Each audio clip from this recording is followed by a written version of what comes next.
Hello TikTok, at ngayon ay sisimulan natin, paano ba sasabihin, mag-book review or i-share natin yung mga natutunan natin sa books na binabasa natin. At ngayon ay natapos na natin tong Rich Dad and Poor Dad ni Robert Kiyosaki. Ayan, sinimulan kong basahin yung book na yun ay January 28. At ngayon ay February 19 na. Wala pang 1 month. Natapos na natin itong isang libro. Natapos na natin yung book ni Robert Kiyosaki na Rich Dad, Poor Dad.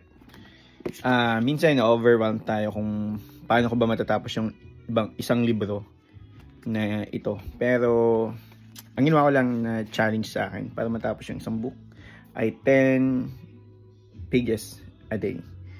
Minsan, hindi nga 10 pages yung nagagawa natin. Minsan 20 or more. Depende sa time. Pero, actually, sulit siya. Kasi sa isang buwan, makakatapos ka talaga ng isang libro. At yung 10 pages a day is malaking factor sa mindset natin. Ako marami akong tuturuan. At sisimulan natin yung i-share dito sa TikTok natin.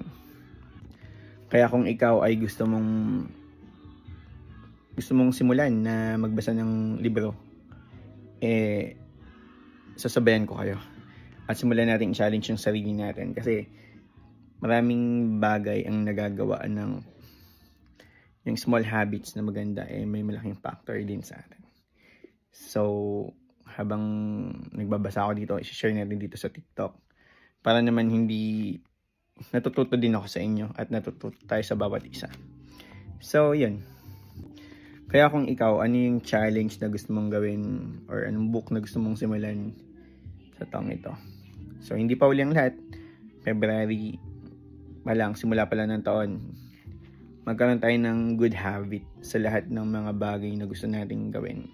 Especially ako, gusto ko talagang mag-start ulit na magbasa ng books at ma-challenge yung butak. Marami pang pending na books na sisimulan natin. So, yan, tara na magbasa na tayo kasi ang daming dapat matutunan at ang sarap matuto sa bawat araw.